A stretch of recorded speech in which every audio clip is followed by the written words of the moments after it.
What's up, everybody? Welcome to another episode of the Fitness Oracle. Today, we sit down with Benjamin Mole, who is the host of Sustaining Sports podcast. He's an avid sports fan, and he takes a very unique look into where sports may be heading. In this episode, we get into sustainability in sports, mental health, gender bias, and corruption in the sports world. This is a very interesting podcast and kind of a little out of the scope, but we talk about like some very deep stuff. So it will resonate with a lot of you listening and watching this podcast, because we get into other topics like gambling and and all that stuff. It's going to be a really good episode. I know you guys are going to enjoy this one. So I hope you guys enjoy the show.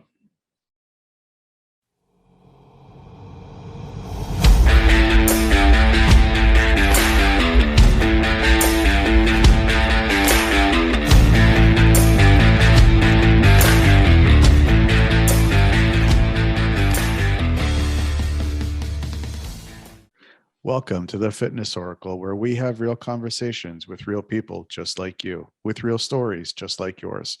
And this is one of their stories.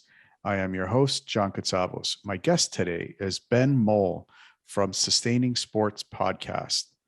Sport is something he holds very close to his heart.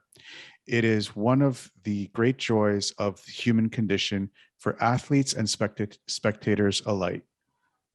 It brings happiness, livelihood, and physical health, and provides an education in teamwork, discipline, maturity, and humility. But for this to continue, sports around the world must acknowledge challenges, both current and future, and internal and external. Steps must be taken to overcome what faces them, or risk losing what so many people hold so dear. He has been in the sports industry for an extended period of time, and now he's putting his money where his mouth is. Ben, welcome to the show. Thanks so much for having me. I've never actually heard that sort of out loud, so I'm like, oh, great. It sounds quite good, actually. I'd listen to that podcast. It's an interesting podcast, I have to tell you.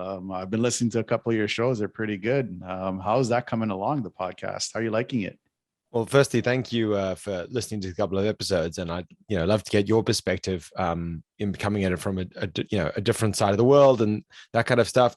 I am enjoying making the show. It's already changed a little bit from what it was when I started it. I thought I was going to do these lots of like big introspective deep dives, which I still do, and I still enjoy doing. But I've realized that is just too much of a time commitment, because obviously there's all the fact checking, all this kind of stuff. So I'm more almost going towards your podcasting model, where you bring on experts in whatever field and talk to them. So the ratio of the style of episodes has changed, but the actual I think the actual goal is still the same, which I enjoy. Well, it's good because it gives a different perspective on sports, because for the lot, like, I'm guilty of it, just like everybody else is. Like, I used to love sports. After COVID, sports kind of derailed me, because my focus and my attention went somewhere else. And looking back now, and it's like I'm looking at sports now, and I'm like, I could be utilizing my 90 minutes somewhere else, somewhere better, more effective. So trying to get a different perspective, different angle on something that I used to love. Like, I'm a big hockey and soccer, where in England and the rest of the world, they call it football. I used to be a huge fan, TFC fan all the way, forever red. There it is. And Leaf fan till I died, no matter how. Never mind. Oh, I'm a Canadians fan, so how does? Okay. The Canadians have won a Stanley Cup in the 90s. The Leafs haven't won a Stanley Cup since 1967. Still counting. But what got you interested in this line of work? Well, I mean, I think I can actually build on your own comment about what happened to you in COVID and then answer your question. I had something similar happen to me with sport, especially during COVID. One, it was just the volume. Like, I like so many sports. I'd say my big three are soccer, cricket, and rugby, which I'm from South Africa, and those are the big three. And I love those. But I mean, even within those sports, if you follow your club and your country and all the games that are being played, I'm a big like English Premier League fan. So Liverpool's my team. We've just played the most number of games in a season ever.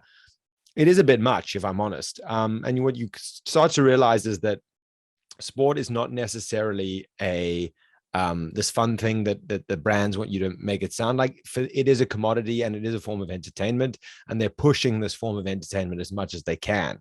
So, I used to think that like, oh, football or soccer is competing with other soccer teams to see who like who they can get the most fans to watch. What is actually happening is football or soccer is competing with Netflix. It's competing with Disney Plus. It's competing for your time. And I am the same as you in that I sort of had to pull back a bit, as in I just don't have the time. I can't watch all of my teams all the time as much as I want to. So then to answer your question, I just think there is value to sport that is beyond financial and entertainment. And I think there should be certain checks and balances in place to make sure that the sports are preserved in a bit more of that way. I understand they need to make money or else they couldn't exist, or like no one, none of these athletes could make a living out of it. But I just sometimes think it goes too far. And that's actually kind of why I started the podcast, is looking at themes around sport, problems within sport, which often reflect the problems within society, but also how sport can be used as a tool to help with some of these problems. And yeah, I think there's really a lot of value there and a lot that can be done. There's a lot that I want to dive into that statement alone, because you said something really important. There's a difference with some sports, and we're going to deep dive into this question. I'm just putting it out there just so I can remind myself. There's a difference with some sports where in some countries, and the bankroll that comes with those countries and how much they invest in their athletes compared to others. And what exactly do you mean by for the athlete to make a living? Because if it's just to get by, they shouldn't be signing the 9-figure, 10-figure salaries that some of these players do. But we'll get. So you're so right. It's definitely gone too far. Yeah, we'll deep dive into that, but just to close off this section of thing before we deep dive into that question is, I want to know if have there been any moments where you've just wanted to quit? A few. I'd say probably my worst moment was about 7 months ago now, where I looked into gambling in sports, and the relationship between the gambling industry and the sports industry, and there was so much. For me, I'm not saying you should never gamble, but I just think that the way the gambling industry is handled, it doesn't give people enough protection and education about what they're doing, and can actually be quite deceptive to the potential bettors in how the process works. And obviously that's a huge area of revenue for sports, is the gambling industry. So that was probably my low moment, when I realized that, a lot of sports, especially some lower sports teams, kind of depend on gambling money.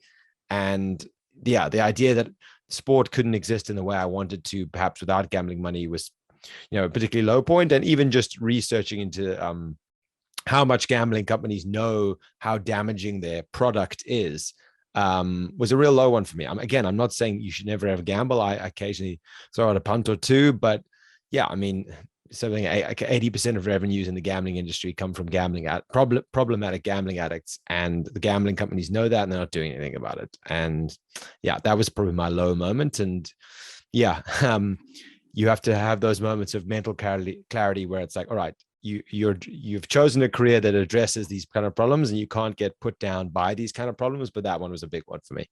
Okay, I'm chewing at the bit right now just to deep dive into this, because I was going to save this towards the end, but I can't help myself. All right.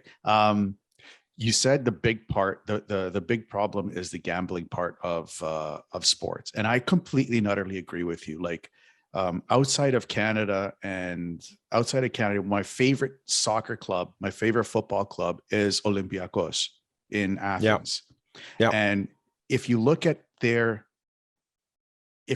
Greek Super League, it's filled with corruption, because Olympiacos are the ones that are doing the corruption. Because the second they get into the European, the Champions League, they're very lucky if they get out.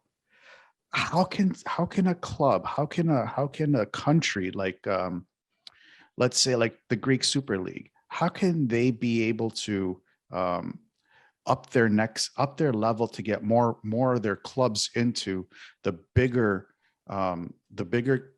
Champions Leagues? I know in Europe, the European football is different than the American football. We have more of a revenue sharing system with our clubs. Like new clubs get the champions, and the other clubs, they help the other lower clubs build themselves up. Do you think that could be a solution? I mean, a lot of the European leagues were definitely suffering almost at the expense of each other. I'll give you the best example, that in Germany, they have this ownership style called the 51% rule, where the fans own 51% of the club, which I think is an amazing rule. I think it keeps German football a bit more honest than a lot of the other leagues. The problem is they are not operating in a bubble, right? That the Premier League in England or La Liga in Spain, etc., are not operating under that rule, therefore can financially go to the moon, so to speak. And they're getting that sponsorship from the Middle East and from, slightly less recently, but from Russia.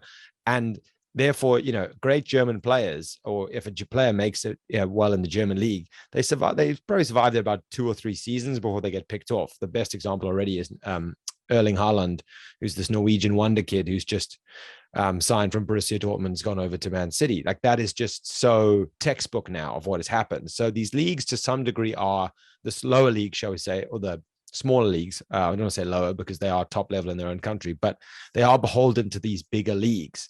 So yeah, my argument would be a bit of regulation, kind of how they have in the NFL, salary caps, that kind of thing. The problem is it would require some European body to say across the board salary caps. An institution like UEFA or FIFA could do that. It's not in their interest to do that because they make money from all of these things as well. So that's not going to happen. So yeah, I almost sometimes understand, perhaps a lower Greek side turning to a gambling company who's offering them a huge amount of money to maybe go up the ranks. But yeah, it's a bit of a catch-22. Because the problem with that is because I see it when I'm watching some of this Greek football, and you can see the game being thrown by the refs. Yeah, I mean, it definitely. I'm not sure on the specifics of Greek football specifically, but you can just tell how vulnerable games like soccer or even sport in general is to corruption when it is so prevalent in countries that often, still on the scale of development, yet these sports are so popular. There's been ongoing scandals, particularly in the game of cricket, and particularly in the country of Pakistan. Pakistan's a massive country in terms of population. Their cricket side and their cricket clubs are absolutely adored. But there's a weird thing in the game of cricket that it is possible for you to do certain things that don't necessarily affect the outcome, whilst can be bet on. So it's perfect for match fixing, if that makes any sense. There's a thing in cricket called a no ball, where if you stand over the line when you're bowling, which is the cricket equivalent of pitching, if you stand over that line, it's a no ball and you have to retake it. So you can bet on it's very uncommon for more than one of those for the bowler to happen a lot, but you can bet saying, I'm expecting the bowler to do that 10 times this over, for example. And that bowler can do it without throwing the game. You know what I mean? He doesn't have to miss a shot or something like that. He can just do that. And there's other examples in football, things like players purposely getting yellow cards or giving away corners, because you can bet on that. And yeah, it's so vulnerable. And again, we need support systems and checks and balances to make sure that gambling and corruption don't get a further foothold in sport, because as you say, it is a prevalent thing. Yeah, here in America and Canada, it's hard to do it with sports like hockey. Hockey, it's very hard to do because it's very it's a very linear game. Yes. Well, but games like baseball, for example, baseball is the equivalent of cricket in my eyes, and yeah, they're very similar. extremely similar. Football, American football, which is like rugby to me. They have a shared history, so you're not wrong on that either. Yeah, and we just got introduced to soccer, but the format here is we took from the NFL, all the rest of the clubs, all the rest of the associations, MLS, NHL, NBA, and the MLB, for basketball, baseball, hockey, and soccer. They all took from the NFL because it was a very it was a very profitable way of doing business in sports. Yes. And the problem is it benefits only the owners. Yes. Yeah, I mean, there's so many things that you can learn from the American sports system. I'm personally quite a big fan of the draft. Like, I think it's a cool way of making sure that lots of teams get different talent, whereas in, European football or European soccer, it is exclusively money that decides where the best players go. I also like the salary caps they have, but there are other elements of the American side of sport that I think are quite dangerous. One of which is definitely the sort of, just squeezing it for every dollar it's worth. I understand that it's profitable and then you can reinvest that money. So I understand why that's effective, but watching a game of American football is quite a difficult thing for me as a sports fan, because you end up watching more advertising than you do sport. So that's part of the problem there. And I agree, you can see why the other leagues in the States have done that, because they were like, wow, the NFL is getting all the share of the viewers, so we have to do something to stay competitive. But yeah, it's so hard because sport is forever going to be a business, but I just wish it was less beholden to all of the business powers that come with that.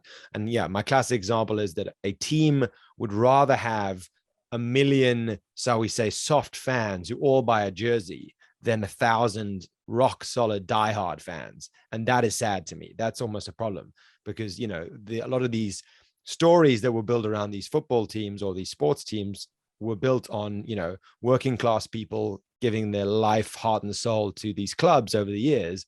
And that's almost been commodified now and is being pushed on a global scale. And yeah, at some point you lose the spirit of it. I don't know where that point is, but at some point it ticks over. Yeah. Do you think that the Europeans will ever look? I think I kind of asked that question, but let me ask it in a different way. Do you think there's any pitfalls, especially because Europe is like a bunch of different countries. It's about 52, 53 different countries in Europe, where in America, it's basically 3 countries. Well, not including the Caribbean. It's Canada, US, and Mexico. And it's easy for us to regulate something like that. What kind of problems do you see, or do you ever see Europe trying to implement something that we have here in America? Yeah, so I think it's a really good question. And I think you raised the right issue in terms of the problem is that Europe is dependent on, all these different countries and the different political systems within that. However, there are institutions that can regulate it. It's in, the global sense is FIFA. This is for soccer, of course. And for the European sense, it's UEFA.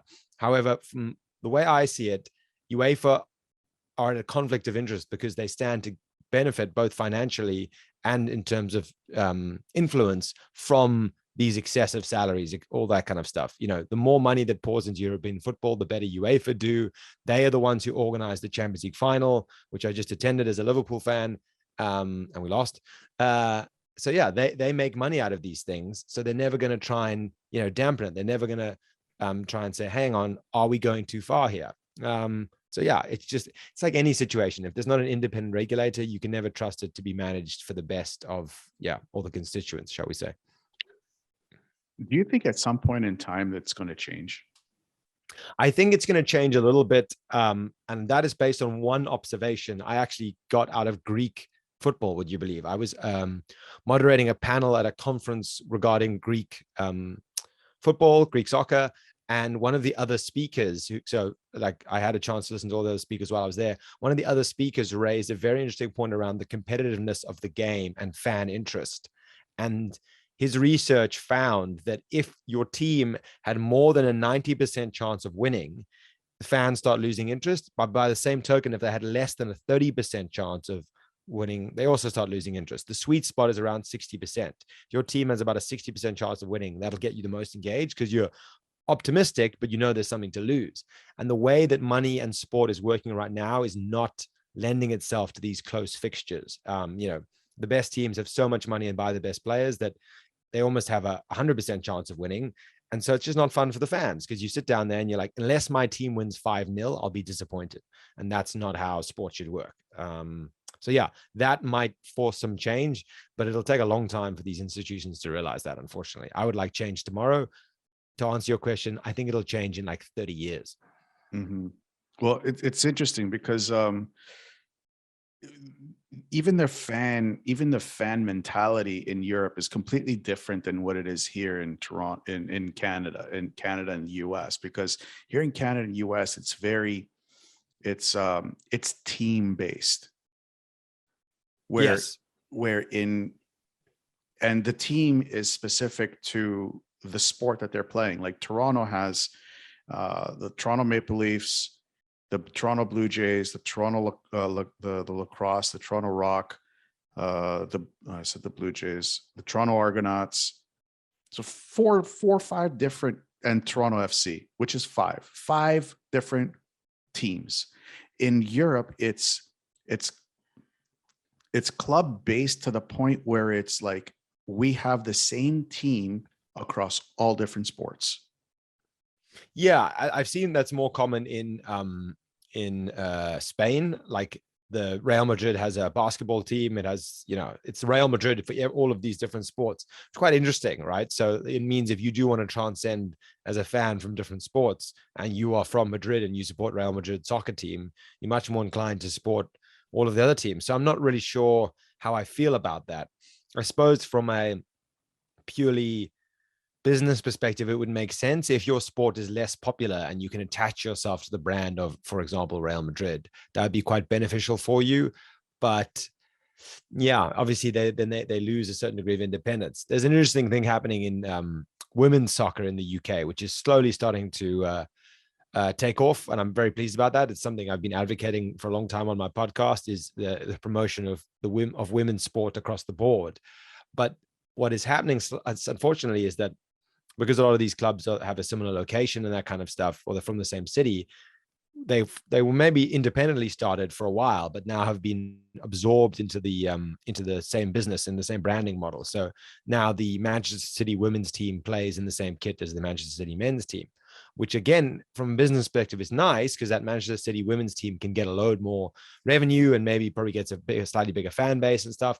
But it's not strictly fair, because if the Manchester City men's team does particularly well, that improves the brand and filters down to the women's team, regardless of their performance. Whereas there might be a team, I think that maybe there's a team in Charlton or something. I can't remember this specific one off the top of my head, but there are women's teams that are not attached to a men's team who, even though they can perform very well, don't have that sway or that helping hand from anywhere. So yeah, it's an interesting point that's happening in sport, but it's not functioning exactly as it should.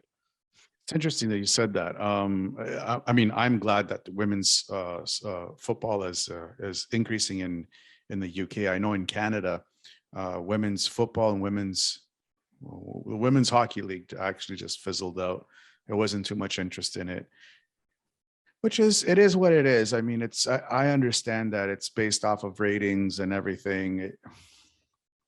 The money part of sports is something that it's based off of a business model. Yeah. Is there another model that we can integrate? I know in Canada, women's soccer is booming because of their performance on the world stage. Yeah, I mean, you raise an interesting point about ratings. For me, I think we need to give it quite a long time to see if there's any credence to that idea, because like if we dive into it a bit more, the classic argument around women's sport is, oh, not enough people watch women's sport, therefore we won't invest in women's sport. But no one's ever invested in women's sport to know if that would have been the case. It's that kind of like circular reasoning thing, like your answer is also your question. So yeah, I think what we need is just to try it for a decade or two. I know that sounds ridiculous, and it's very hard to sell an investor on a 20, 30, 40-year return. But yeah, let's try a couple of generations of female athletes who get the funding to do what they want to do, to try and do what they want to do, to have the role models to do what they want to do, to have the coaching, to have the training. And then let's see where people are at. One of my, I think it was actually my first episode of my podcast was about women's sport. And the reason it motivated, or specifically how there's a lack of investment in English women's soccer. The key sort of game that got me invested in that was I watched, I think it was a Women's World Cup qualifier with Scotland and Finland. And it was just one of the most entertaining games I've ever seen in my life. You know, last minute goals, end to end. It was still the spectacle of soccer. It was still the risk. And a lot of people say, oh, but those players aren't as fast and they're not as strong. And I'm like, but that's not even why I watch men's football either. You know, like when I go down to my local team and go watch them, they are not the fastest and the strongest players in the world. But the game is still exciting because it's the narrative of the game. You know, who might win, there's a story. And all of those things still apply in the women's side of sport. So yeah, let's give them a try. Let's give them the full investment that they need. It will take some, you know, shall we say, upfront investment that might look quite high risk, because you know, to invest in a sport like this and maybe increase ticket sales 10 years down the line is a hard ask, but there's no way to know for sure unless we try it. And actually, as a case study of this, the US women's soccer team is one of the few that has been given that support and that cultural support, the country getting behind them, and they're reaping the rewards, right? So yeah. Oh, absolutely. And the WNBA is one of those things. Like you've seen it, I've seen it. I haven't really been following it too much because I'm not really following sports that much. Yeah. But the WNBA is one of those leaders that it's been around for about 15, 20 years now. Yes. And yeah, you raised that point again. There is too much sports. So if we now double it and say, I'm going to watch all of my teams and I'm going to watch the women's version of my teams, my schedule is looking tight. Exactly. So you raised another interesting point about investors. Investors always look for the long-term gain. They do look for that 20, 30 year, what am I going to get in 20, 30 years? I mean, if they didn't, they wouldn't have bought like, sky rises in New York and Manhattan. They wouldn't. So is there another avenue, like somebody can actually look to these investors and say, you know what if this was like your daughter playing and this was her heart and her soul kind of thing? Is there like, I hear what you're saying, although I think, when it comes to like a 20-year real estate investment, I think people only do that because they know it's a sure thing. Whereas to invest in like the women's side of the game, it's not currently perceived as a sure thing. So I think what will change that is a little bit of incremental evidence and some success stories. I think the US women's soccer team is providing such success stories at the moment. You mentioned the WNBA, but yeah, it's happening here too. And I think it's also companies, sometimes they do it for the wrong reasons. They're trying to sort of stay ahead of trends and stuff, which we can argue the ethics about, or we can discuss the ethics about. I'm not too bothered about it as long as the money comes through. So there's definitely gonna be brands that are wanting to place themselves as the brand that is in charge as this thing takes off, right? Because that's the other thing. You don't want to get in too late. If the women's league goes through the roof and just gets 10 times the viewership, you wanted to be that exclusive partner last year, not next year kind of thing. So yeah, there's a little bit of gamble involved, but the way I see the industry right now, a lot more brands are considering it than were considering it 5 years ago. I'm seeing it here. There's a lot of brands and big name brands that are not just going behind like WNBA players or women's soccer club, women's soccer team players, but also in Canada, women's hockey in Canada. Like one of the leading women in hockey is one of the most what's the word I'm looking for? She's one of the most celebrated athletes in women's hockey, and she's like all over the place.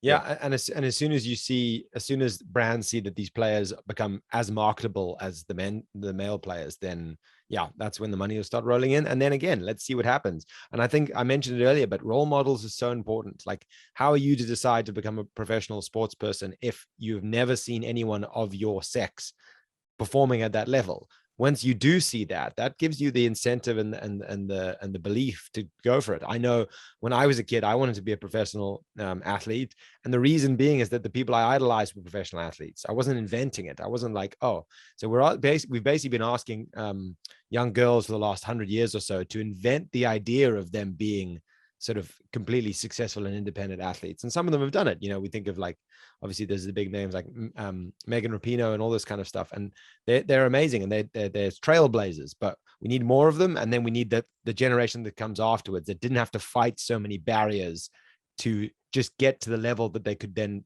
attempt to play well at. Sorry, I just reminded myself. Christine Sinclair is a Canadian women's Canadian soccer player. So she's Nice. actually really pushing hard with girls and women going into soccer, and if that is their dream, to keep going. So Yes. my next point I want to talk about is the difference in paychecks between men's soccer and, well, male athletes and female athletes. There's a giant gap between there. Yes, it's huge. I think it's probably changed slightly now, but I checked last year, and if you look at the English Premier League soccer, the average salary for men's, like, that is the average. There are obviously some big names at the top who are getting a lot more, but the average salary for the men's is about £3 million a year, which is pretty decent salary. That's the average. Whereas the average women's salary was £18,000 a year.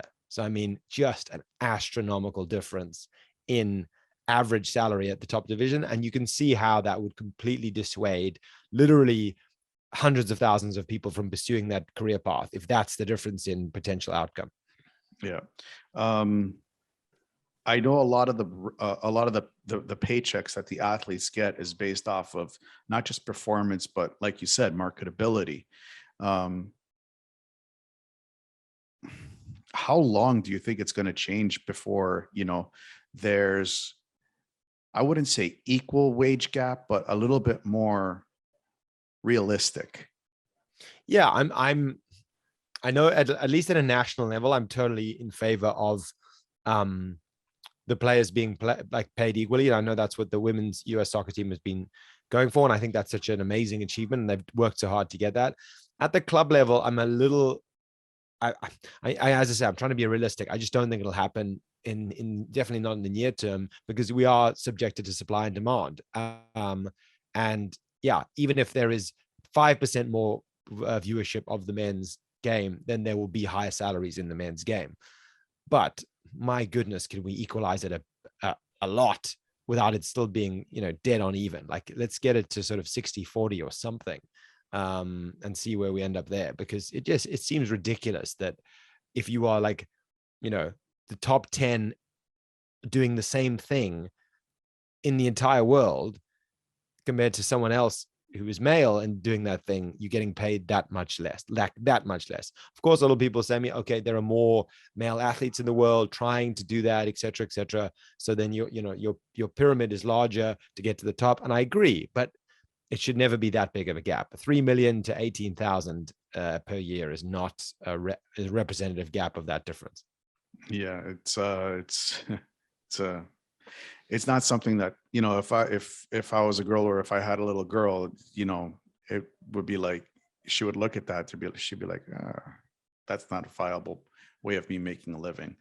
But there are other avenues women can take so that they can kind of move the focus over to them. Like, in my perspective would be, okay, we're not there yet with the athletes, but let's get more commentators, more sports analysts, more coaches. And I think we're starting to see a little bit more of that happening right now. What's your perspective on that?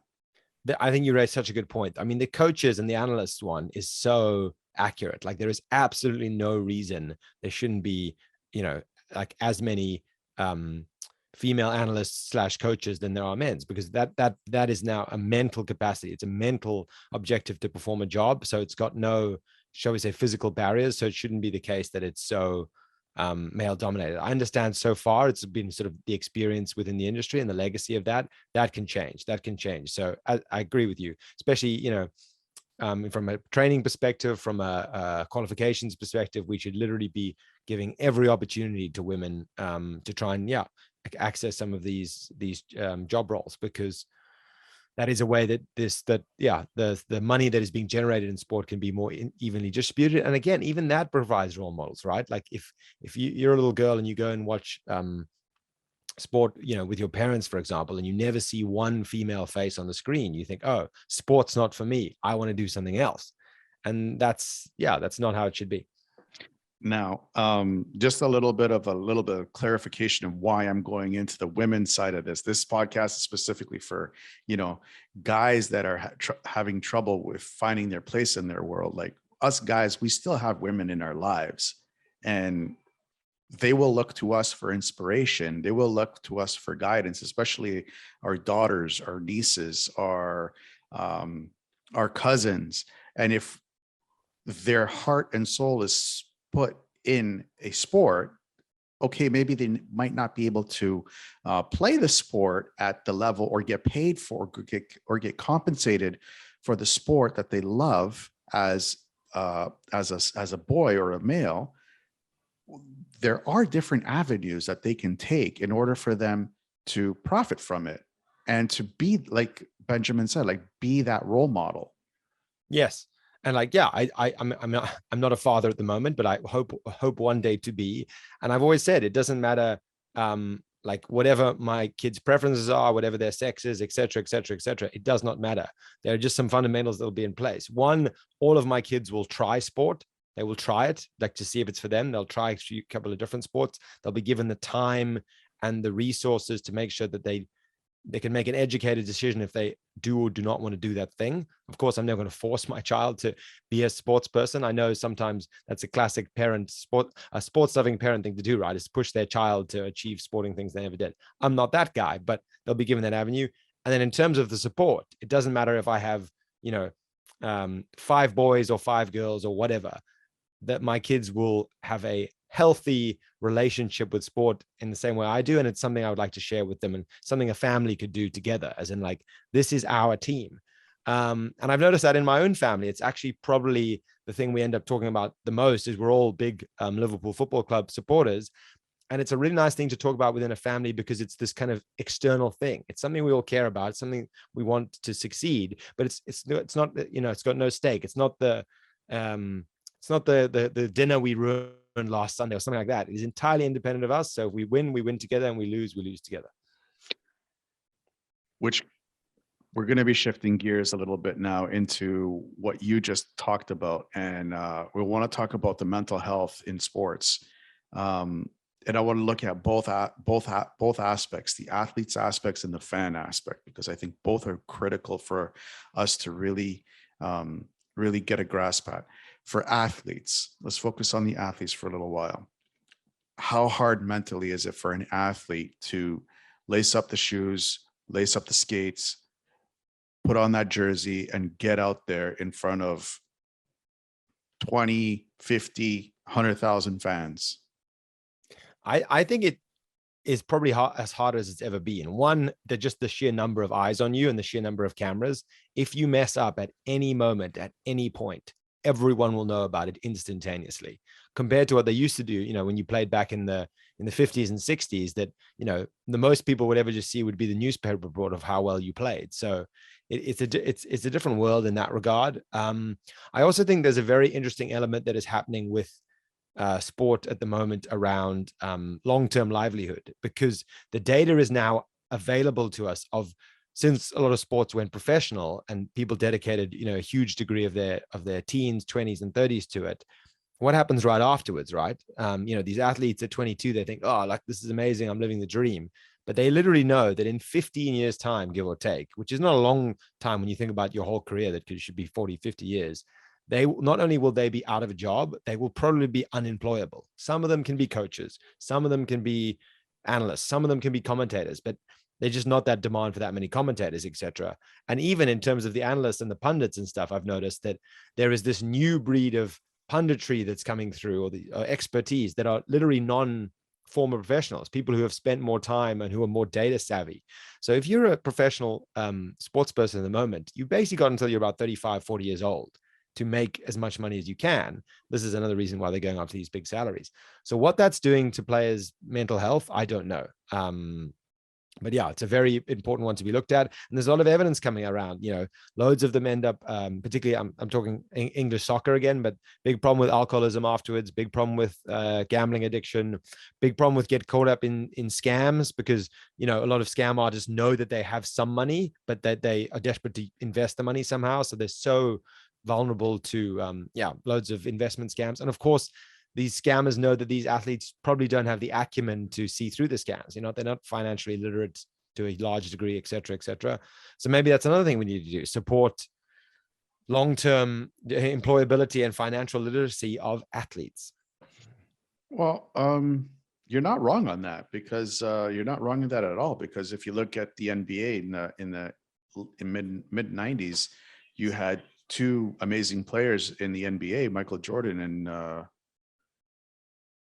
who's the other one? The guy with all the tattoos. I was really bad at basketball. Was it Scott? No, it wasn't Scottie Pippen. I mean, I'm short of 5'10", so I'm also bad at basketball. But you had Michael Jordan, and his career took off. Once his career ended, he still kept going. And the other one, Dennis Rodman. And Dennis Rodman just fizzled out. Apparently, he was bankrupt at one point. Yeah. And no, bankruptcy is very common. Yeah, it's interesting to see. It's interesting to see that, because it's like they both were in the same situation where they were making millions of dollars a year, and when their careers ended, one went up, the other one went down. And what do you think would be a logical solution for somebody to introduce while they're in the sport? I always have a bold suggestion around this, and I'll say it as many times as possible, but I really don't think it'll ever be implemented, because it almost requires overriding a bit of human nature. But I think that their salaries should be distributed over a longer period of time. I think the problem is, particularly with the nature of sport, that you almost hit your peak between about 17 and 22. We're giving these young people who are literally like developmentally not there yet to be able to make very sage decisions so much money, so much. Some of these absolute sort of wonder kids are getting ridiculous amounts of money. We're talking 300 million pounds a week kind of situation, which would be, if I ever make that salary in my life, I'll be happy as hell. So we give that to them at 19, 20 years old. We ask them, they need to manage it correctly. They need to not be exploited by a whole bunch of scammers. They need not to be leached upon by their friends and etc., which is such a natural thing for friends to do, is be like, oh, I've got this business idea, can you give me money? Yes, you're my 19-year-old friend, let me give you money, disappears. That kind of stuff. We ask them to do all of this kind of thing. And then also there's that whole expectation and the whole chemistry of the brain that that they've climbed up the ladder already. So if they get to the age of 40 and they have, even if they have invested in something and they're living off the interest, that is bad for the brain to sort of say, oh, you were increasing your salary 20% every year during your early 20s, and now you get to 40 and your salary is going to be flat for the rest of your life, probably a bit lower with inflation. Like it's a mental paradox. So yeah, my solution is to distribute their salary over a longer period of time. Pay them the money for sure, but don't give it to all of them when they're 20. But of course, how could you do that? Because it would only take one club to say we're breaking that policy, and they would get all the wonder kids come to them. Yeah, absolutely. Let's transition into the fans, because the fans is where a lot of guys, I won't say guys, there's some girls out there, but a lot of people out there, they get a little bit too wrapped up in their teams. Like, coming from Leaf Nation, I know the highs and the lows of the Leafs, and I've come to expect that whenever they get into the playoffs, they're either out the first round or the second round, and it hurts. It hurts bad. And some people, it leads them to really bad spaces. What is something that you can tell people to help manage that? I mean, perfect question for me because I've definitely been there. For me, again, is Liverpool Football Club and probably also the South African national rugby team, although they play a bit less, so it's less present. But yeah, I mean, I literally have friends who I met 10 years ago who I won't see for a while, and they'll like, or like sort of acquaintances. And when we see each other again, they'll be like, "Oh, you're the Liverpool guy." Like that's a fun thing, but it's also probably a slightly troubling thing. But that is the main thing of my personality. And you raise a point. It is very dangerous, particularly if there's other stuff going wrong in their life. You know, maybe they just got divorced. Maybe they're having some other mental health problems. Maybe they got fired. Maybe they're not feeling good about themselves. All of these problems. And then it can be a positive thing that there's this thing in their life that's external that is going well. But as you say, it can go badly. And yeah, the fallout from that can be quite drastic. I like to think that the way to manage it is, yeah, just have that healthy level of distance. Never be quote unquote obsessed. And I mean that in the real sense of world. People are like, oh my God, I'm obsessed. They're not actually obsessed, but you know what I mean? Don't actually be obsessed. Keep it. And yeah, enjoy the highs and the lows as they come quite naturally. I also think something happens with sport where if your team does quite well, you'll always end up having a period where when the team starts doing badly again, as all these things happen in cycles, you almost naturally pull away because your expectations were raised. If your team wins every single game and then you lose a game, you're like, oh my God, no way. Whereas if your team was losing for 10 games and then they won one, it's amazing. So it's a big old minefield of, you know, emotional management, basically, to be a diehard sports fan. That's a hard ask for some of these people. I used to work for somebody who, whenever the Leafs lost, and it was often, you never spoke to this guy. You never disappeared off the radar. Yeah, you wanted to be off that radar. What would you say to somebody like that, like who's like already die hard, no matter what, they live, they breathe the club? So my first reaction, and again, I'm not a trained professional on this, I'm not any kind of like clinical psychologist, anything like that, but my first reaction based on what I've read would be to look at the rest of their life. What's going on? Because often when people go full into that, because they might be slightly lacking in other areas, whether that be in their relationships or something like that. And it often, you hear about a lot about that sort of, you know, the single guy who's just absolutely obsessed. As soon as he, you know, gets into a sort of happy, wholesome relationship, maybe has a couple of kids, something like that, it comes down a bit because he has to redistribute his emotions a little bit. And that's really important. I think that's actually quite a healthy thing to happen in the long term. As you say, sometimes you meet these people who are just going the whole way. And yeah, might probably needs a conversation at some point to be like, listen, why is this so important to you? And yeah, they also become very vulnerable. You know, I'm even this kind of person who every year Liverpool I buy like the new Liverpool jersey. But my goodness, I mean, thank God I'm not even more that I didn't buy all the Liverpool jerseys. If I bought every single Liverpool jersey that comes out every year, you know, they put out 5 jerseys a year at the moment or something, you know, including the other ones, I'd be bankrupt. So these clubs are not going to say, hey, you're obsessed too much, cool down. They're going to say, well, if your attention means money, come, keep coming. So yeah, I would just sort of say, what else is going on in this person's life that is leading them to be this obsessed? And again, if one or two of my friends are listening to this podcast, they'll know, Ben, you were like that a bit. And I was like, I am. We've got it ahead on it. We're in charge of things now. That's cool. I know a lot of, especially in soccer, there's or football, there's organizations that surround, like fan organizations. Do you think it's something important for the fan organizations to be able to spot and address? Yeah, I've never even thought about it from that perspective. I think that's a really good way of doing it, particularly from like a peer-to-peer perspective, people who are in it almost as much as you, to be able to turn to you and say, listen, this has gone too far. I think a lot of those fan organizations are quite amazing institutions because it's a social thing in that sense. You know, a lot of them build it into other activities. Like, okay, we are the supporter of this team, but we do group activities on the weekend. We go to the pub together. I don't know, play table tennis together. We go on holiday together. They do all these other things that keeps life distributed and a happy medium. As soon as you have, shall we say, these lone wolves who are sort of obsessed and by themselves, that's problematic, because football or any sport and the fandom of any sport should be a social activity that you share with people. If you are so obsessed that you won't even talk to anyone if you lose, that's a problem, because what you should be doing is sort of, being sad with other people. Like, it sounds like a bad thing, but it's actually a good thing. It's a bonding thing. You go through these emotional roller coasters together. It brings you together. So yeah, you shouldn't be by yourself and silent when your team is losing. What about when things get out of hand with these organizations? And you know what I mean. You mean like hooliganism, that kind of stuff? Yeah, hooliganism. Yeah, no, I mean, this is the eternal struggle of sports in general, particularly something like soccer.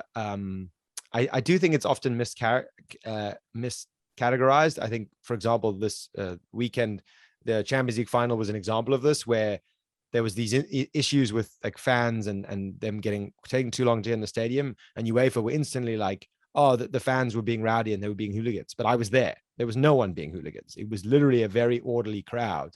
But it was the fan management of the game had been poor, and it was such an easy scapegoat to be like, oh, they're hooligans. Having said that, of course, there are still hooligans. It's usually a very small percentage of the group, and they will use an excuse to damage property and stuff.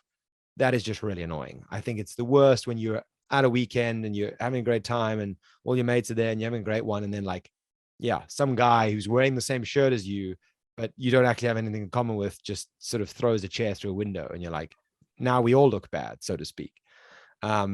So yeah, I do think it also probably needs to be addressed from a cultural perspective, that shouldn't be acceptable. But it's quite built into some cultures, and it'll take quite a long time to build it out, unfortunately. Yeah, I agree with you. I mean, I've never been a part of a club organization. I've always just, like the club that I like, and then I just go and enjoy the game. But when I'm hearing stories, Greece is pretty known for this. It's always like like you said, like one or two bad apples inside the group that are giving the rest of the group a bad name. And it's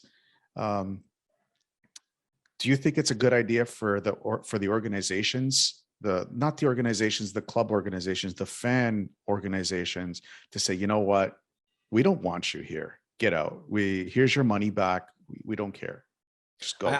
I think it does happen to some degree. I know now, if a fan is caught on camera and like good evidence behind doing something bad, they can get banned. The one I'm thinking of in particular, there was a Chelsea fan when Chelsea were playing away in Paris about 5 or 6 years ago, who was caught on camera just being just the worst people ever. They were like this person of African descent was trying to get on the metro in Paris, not even a football fan, just a Parisian. They were trying to get on the metro, and these Chelsea fans were just pushing them off the metro each time, like essentially assault with some kind of racial undertone. And that was, horrendous hooligan-like style of behavior. Those fans were then found out and were banned by the club. I think that's perfectly acceptable behavior, and I hope that they could do that as a deterrent for anyone else considering such weird behavior, and behavior that somehow they've tried justified by, they wouldn't do that when they were by themselves. So yeah, I'm very happy for the clubs to get involved. I agree. I mean, there's a certain line that we shouldn't be crossing. Like from a lifelong Leaf fan, I've been to Montreal to go watch the Leafs play the Habs, and it's just, you're throwing your 2 cents, they're throwing their 2 cents back at you, and it's off the cusp. Who cares, right?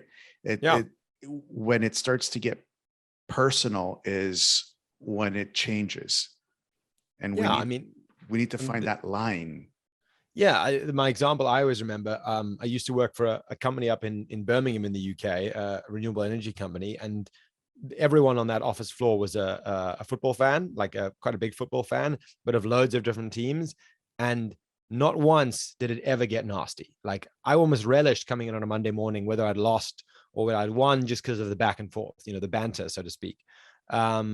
It was great. It was that perfect level of like, if my team won, I'd get given whatever. And if theirs, you give the chat back. It never was unpleasant. Can you imagine if it had been? Can you imagine how that would have disrupted, the workflow, how you enjoyed your job, the company objectives, all these kind of things would have been disrupted because people just took it too far. So yeah, interesting point. Cool. We're coming close to the end of the show now. Okay. These are the 7 or 8 questions I ask all my guests. I'd just like to get your perspective on these 7 or 8 topics. With the increase in people suffering from depression from the constant lockdowns, unlockdowns, all this uncertainty that we're living in, what would be the one thing that you could tell them to keep their hopes up? Social interactions and social engagements. I just think it doesn't matter. And I have experienced some depression in my life in towards the back end of COVID. And, it was way worse and way more difficult than I thought it could be. And I'm much more sympathetic and understanding than I think. I used to think I was sympathetic and understanding. Now I'm way more sympathetic and understanding because, yeah, some people just think it's so easy and it's not. And yeah, my number one solution, and I think a lot of research backs this up, is to get yourself back into these social situations. I'd even say to try and make any question about sport, the difference of going to gym by yourself when you're depressed versus going to have a much more relaxed game of Frisbee with friends. Do the second one. You think it's not as much calorie burning, that kind of thing, but it's you're getting something else. And that is that social interaction, which, humans are social creatures. And it's always going to be a little bit easier when you've got people around you. Awesome. What's the one thing that you do daily that amplifies your ability to stay focused? Oof, that is a very good question. Perhaps troubling that I can't immediately think what that is. I think for me, it is probably exercise. I think there's a meditative element to my exercise. I even specifically, when I do like my football or gym, I go to a place that's about 20 minutes walkway. There's one closer, but I like that 20-minute walk of just to sort of, get some music on, focus about what I'm going to do, and then come back. And I find when I hit my desk after doing something like that, I'm way more focused than I would be if I rolled straight out of bed. Cool. If you could pick up the phone right now and call yourself at 20 years old, what would you tell yourself? Oh, 20 years old. Oh, so many things. I'm not yet 29 years old, and I could write 10 books of what I have learned in just those years. I just think the phrase, and I think I have said something to this effect on another podcast, but everything in moderation. And I mean on both ends. There have been times when I was 20 that I worked myself, 3 all-nighters or something to try and get in an assignment that didn't really matter. So there's that end of it. And there's this thing of like, of course, when I was at university, I would go to a few parties, have a good time, enjoy yourself. But, also go to class and learn something. It's just, I think at 20 years old, our bodies are probably slightly primed that way, but we're all about extremes. And there's just a happy middle. Looking back, would you change anything? It's a hard one to say because you may make mistakes and you then learn from them. And I'm not sure if someone had told me the lesson, would I have taken it on board as much? The best way to really learn something is to mess it up. And then you learn the second time. So that's a tough one to say. But I think it sounds a bit of a cliche, but like I'd always say, always go for it. And what I mean by that is if you regret like attempting something and failing, that regret lasts about a day or two, I find. Whereas if you didn't do something or didn't try and then wondered what could have been for the rest of your life, you might regret it for the rest of your life. So always give it a go. Always try.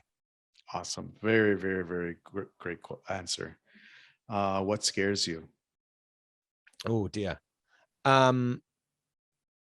Lack of impact, I think. And what I mean by that is definitely, obviously my podcast is an example of this, but even in my own life, I would just hate to have thought that I spend my entire life just existing and not making some difference in some way. And I don't just mean salary, etc. I do mean sort of improving other people's lives and that kind of thing. And sometimes that seems quite hard. And sometimes it seems like you're not having that effect. And that definitely scares me. Awesome. Where do you see Sustaining Sports podcast in the next 5 years? Oh, 5 years. It's only been going a year and a half. So it's hard to think in that time frame.